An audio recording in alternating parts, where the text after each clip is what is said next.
kembali lagi kita ke KAK. Ya, di KAK Bapak Ibu nanti kan Bapak Ibu mensyaratkan nih untuk pelaksanaan ini perlu waktu berapa lama.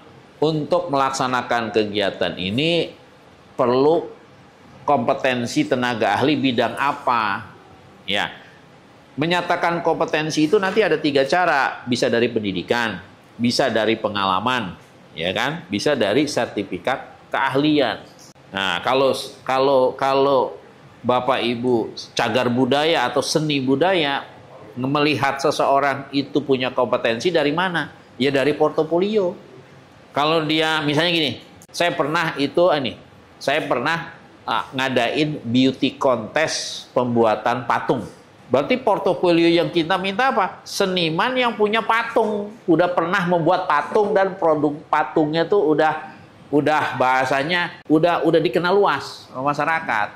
Ya, misalnya patungnya apa? Oh, GWK, orang udah pada tahu GWK. Jadi produknya memang produk yang sudah sudah dikenal, sudah dipublish, dikenal oleh masyarakat.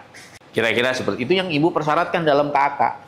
Sehingga pada saat Ibu di tahap persiapan, ini bahasanya kembali kita di tahap persiapan, pada saat calon yang Ibu tunjuk, ini Ibu bersurat kepada calon yang potensial. Apakah langsung ditunjuk? Belum. Makanya ada surat permintaan kesediaan dan ada jawaban. Pada saat mereka menjawab, bukan sekedar, ya bisa Bu, saya siap, bukan. Ditunjukkan dengan bukti. Dilampiri dengan jawabannya dengan bukti apa, Bapak Ibu, supaya dia mampu tadi. Buktinya apa? Perlu peralatan nggak? Peralatannya apa? Punya nggak dia gitu. Nah, ini yang nanti dia menyampaikan di sini. Surat kesediaan dilengkapi dengan sarana prasarana pendukung yang dia miliki. Sehingga nanti tim persiapan bisa tadi bentuknya seperti ini ya. Tim persiapan bisa menilai. Nah, nanti nih. Jadi surat jawaban kesediaan mereka menjawab yes or no, bukan sekedar jawab.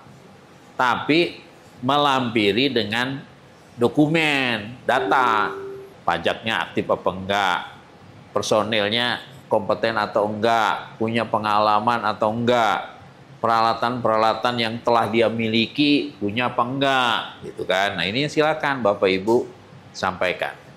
Ya, ini yang ditampaikan oleh si calon mitra. Nanti Bapak Ibu itu ngecek, namanya kertas kerja pemeriksaan. Ini calon yang Bapak Ibu mau tunjuk, personilnya Bapak Ibu bilang minta 5, oh dia punya 5 orang. Nama orangnya si A, si B, si C, gitu kan, pegawainya dia.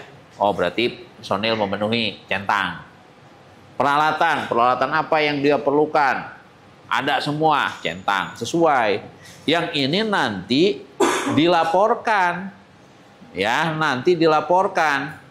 dilaporkan ya kepada KPA untuk ditetapkan, gitu loh. Nah, dilaporkan nih dari PPK kepada KPA. Bahwa ini lembaga udah kompeten gitu loh bahasa awamnya. Ya, sehingga tadi Ibu misalnya konservasi museum. Konservasi museum itu perlu tenaga ahli nggak? Apakah sekedar tenaga cleaning service doang? Nggak, perlu ahli di bidang apa? Ahli di bidang apa? Satu bidang keahlian atau beberapa bidang? Oh, perlu seni apa? Dari sisi aspek perawatannya, beberapa aspek keilmuan yang perlu mungkin sejarahnya, mungkin perlu ngecek kekuatan strukturnya kalau dia ada seni patung dari besi atau dari logam, gitu kan, dan seterusnya. Nah, itu perlu tenaga ahli apa aja yang diperlukan. Kembali kepada startnya, kembali kepada KAK yang Bapak Ibu buat. Calon yang ditunjuk punya kompeten nggak? Nah, itu kalau kau punya ya silakan ditunjuk, kalau enggak jangan. Kira-kira begitu. Jadi pada saat kita sebelum menunjuk memang kita sudah memeriksa segala persyaratan yang diperlukan. Ya Ibu, silakan mau nanya apa? Tadi Pak, ya terkait dengan surat permintaan, tadi Bapak dari dinas itu maksudnya memang benar dari dinas atau PA KPA? Boleh PA, boleh KPA. Kalau mungkin kegiatannya ini apalagi ini UPT sendiri ya. Berarti kepala UPT-nya sebagai KPA kan? Ya cukup dari kepala UPT saja. Nggak perlu ke dinas, nanti kelamaan. Karena di dalam Perpres disebut boleh PA atau KPA. Salah satu. Kalau ibu ada KPA berarti udah dilimpahkan dari PA kepada KPA. Cukup yang bersurat KPA gitu. Ya kan cara bayar di Perpres itu ada 3. Boleh cara bulanan, boleh. Ya, boleh juga cara termin. Boleh juga cara sekaligus. Kalau sekaligus mungkin kalau instansi pemerintah, ormas atau pokmas berat karena dia kerja dulu baru dibayar. Duit dari mana nombokinnya kan gitu. Yang paling gampang ya dengan cara bulanan. Misalnya kayak kegiatan posyandu. Misalnya bulan kita sebut bulan April, akhir Maret dicairkan uangnya, dipakai buat belanja, buat makan minum. Diberikan buat anak balita, nanti dia laporkan akhir bulan, cair lagi untuk bulan berikutnya. Itu dibayar dengan cara bulanan. Atau ibu dengan cara termin, ya silakan. Yang penting konsisten, yang penting jangan sampai begini. Bapak ibu di kontraknya bulanan, dibayarnya sekaligus. Yang penting bapak ibu nanti di kontrak kan yang muncul nih. Di kontrak di SSKK itu muncul cara pembayaran. Di sini Bu nih, kontrak nih. Ini nih nanti. Ibu pilih nih cara bayarnya. Silakan pilih. Sepakati antara pihak Dinas Kebudayaan dengan pihak calon mitra. Jadi bukan uang muka sistemnya, termin. Jadi kalau ibu swakelola tolong hindari istilah uang muka. Kalau uang muka itu nanti Bapak pada saat pembayaran itu dikejar jaminan uang muka. Instansi pemerintah, yayasan, pokmas kagak bisa bikin jaminan uang muka. Ya, gitu. Nggak bisa. Makanya saya nyebutnya ibu pencairannya misalnya termin 1, termin 2, termin 3 dan seterusnya. Misalnya begini, Bu. Misalnya gini. Termin 1 dibayarkan setelah dari pihak pelaksana swakelola itu menyampaikan RPD namanya. Menyampaikan rencana belanja, rencana penggunaan dana. Misalnya ibu sebut begini.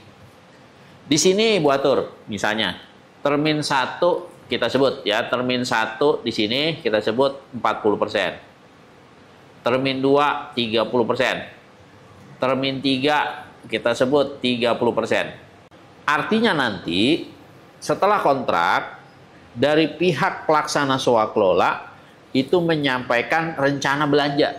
Bahasa awamnya nih duit 40% kita sebut duit nilai kontraknya 100 juta. 40% berarti 40 juta. Nanti dari pihak pelaksana swakelola menyampaikan namanya RPD, rencana belanja, rencana penggunaan dana. Dia mengajuin nih bahasa awamnya gini, permintaan pencairan dana sebesar 40%. Duit 40% ini nanti dipakai untuk apa saja? Ya kembali kepada RAB Bapak Ibu. Misalnya bayar tenaga kerja, bayar tenaga ahli, beli bahan, beli peralatan. Total 40%. Nanti di-approve oleh PPK. Oke, diverifikasi memang logis 40%. Ya udah cairkan 40% ke rekeningnya instansi pelaksana. Begitu juga nanti bolong Bapak Ibu ya, yang banyak tuh yang tawakal tipe 4. Jangan ke rekening pribadi. Rekeningnya adalah kalau dia bentuknya komunitas, ya ke rekeningnya komunitas. Komunitas ini yang bikin rekening di Bank DKI misalnya. Jadi nanti ini pengalaman dinas paling banyak itu masif swakelola tipe 4 itu di dinas perumahan. Jadi dinas perumahan membentuk Pokmas RW gitu kan. Pokmas RW misalnya RW 05 Pondokopi dan seterusnya. Di-SK-kan oleh lurah. Nanti berdasarkan surat pengukuhan dari lurah, Pokmas ini yang bikin rekening. Nanti nama rekeningnya adalah misalnya Pokmas RW 05 Pondokopi gitu. Rekeningnya bukan atas nama pribadi. Begitu juga yayasan. Atas nama yayasannya berbadan hukumnya, nama yayasannya apa? Ya, misalnya Yayasan Cinta Lingkungan, berarti apa namanya di aktenya. Berarti nanti di rekeningnya atas nama yayasan ini. Gitu, jangan rekening pribadi, nggak boleh. Ntar dulu, kita selesaiin di swaklola dulu, biar Bapak Ibu mindsetnya nggak kacau. Kira-kira masih ada pertanyaan untuk yang swaklola? Kalau Ibu nanti swakolanya tipe 4, ya, swakolanya Ibu tipe 4, yang harus Bapak Ibu perhatikan adalah, karena ini dengan komunitas, ini, syarat Pokmas ditunjuk sebagai pelaksana swaklola, itu 2. Yang pertama ada pengukuhan yang dikeluarkan oleh pejabat berwenang. Ini kegiatannya seni budaya. Untuk seni budaya ini siapa lembaga pembinanya? Ada lagi swaklola? Clear? Oke ya, clear.